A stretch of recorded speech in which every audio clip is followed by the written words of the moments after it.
আবারও ব্যস্ততা ফিরতে শুরু করেছে হকিতে। বিশ্বকাপের মিশন শুরু করতে যাচ্ছে অনূর্ধ্ব ২১ দল। শনিবার বিকেলে মাওলানা ভাসানী হকি স্টেডিয়ামে সহকারী কোচ আশিকুজ্জামান ও মশিউর রহমান বিপ্লবের কাছে রিপোর্ট করেছেন ক্যাম্পের ডাক পাওয়া ৪৫ খেলোয়াড়ের মধ্যে ৩৮ জন। ২ জন ইনজুরি সমস্যা, ২ জন পরীক্ষা ও বাহিনীর ছাড়পত্র পাওয়ার পর ক্যাম্পে যোগ দিবেন বাকি ৩ জন। সাধ আছে সাধ্য নাই, হকির চিত্রটা এখন এমনই। প্রথমবারের মতো বিশ্বকাপ খেলবে দলটা, লড়তে হবে বিশ্বের সেরা দলগুলোর সাথে। প্রস্তুতিটাও হওয়া চাই খুব ভালো, জানে ফেডারেশন। অন্য দলগুলো যখন তৈরি হচ্ছে লম্বা সময় ধরে, সেখানে সামিন, রাকিব, আমিরুলদের প্রস্তুতি ক্যাম্প মাত্র ৪ মাসের।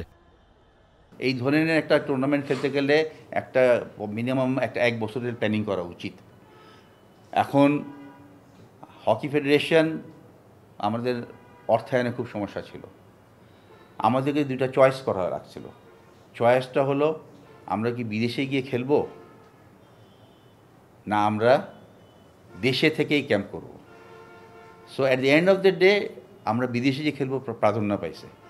ওই যে অর্থায়নটা যেটা আমরা এখানে ১ মাস ক্যাম্প কম করলাম, ওই ১ মাস ক্যাম্পে ওই যে খরচাটা ওটাকে আমরা বিদেশে দিতেছি। এবারের বিশ্বকাপের আসর বসছে ইন্ডিয়ার চেন্নাই ও মাদুরাইতে ২৮ নভেম্বর থেকে ১০ ডিসেম্বর। এমন একটা দলের স্পন্সর জোগাড় করতে পারেনি ফেডারেশন। তারপরেও সীমিত সাধ্যের মধ্যে সর্বোচ্চ সুযোগ সুবিধা নিশ্চিত করার চেষ্টা। সেপ্টেম্বরের শুরুতে দলের সাথে যোগ দেওয়ার কথা অভিজ্ঞ ডাচ কোচ সিগফ্রাইড এইকম্যান। তার আগে দেশীয় ২ কোচের অধীনে শুরু হলো ক্যাম্প। রয়েছে এশিয়া ও ইউরোপের দেশের সাথে প্র্যাকটিস ম্যাচ খেলার পরিকল্পনাও। আমরা ২টা জায়গায় চেষ্টা করতেছি। একটা হলো এশিয়ার মধ্যে, একটা প্রথম প্র্যাকটিস ম্যাচ, একটা ইউরোপে। কেন আমরা ইউরোপে যদি না খেলতে পারি বা ইউরোপিয়ান টিমের সাথে না খেলতে পারি, ওদের খেলার ধাঁচ, ওদের চিন্তাভাবনা আমাদের প্লেয়ারদের মধ্যে ঢুকাইতে হবে। কোচটা খালি বুঝলে হবে না, প্লেয়ারদেরকে বুঝতে হবে কি তার অপোনেন্টটা কী জিনিস। বিশ্বকাপের প্রস্তুতির জন্য ৪ মাস খুব অল্প সময়, মানছেন কোচরাও। বিদেশি দলের সাথে প্র্যাকটিস ম্যাচ খেলে সেই অভাব পূরণের চেষ্টা।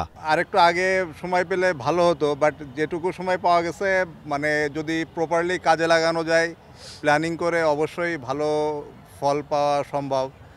সেই ক্ষেত্রে প্র্যাকটিস ম্যাচ খেলার বিকল্প নাই। এবারই প্রথম ২৪টি দল নিয়ে অনুষ্ঠিত হবে হকির জুনিয়র বিশ্বকাপ। এফ গ্রুপে বাংলাদেশের প্রতিপক্ষ বর্তমান রানার্স আপ ফ্রান্স, অস্ট্রেলিয়া ও দক্ষিণ Korea. Momin Rohan, টি-স্পোর্টস, Dhaka. For more updates, subscribe to our YouTube channel and click on the bell icon. Follow us on Facebook and Instagram. Download T-Sports app to enjoy exciting games and highlights. Visit tsports.com.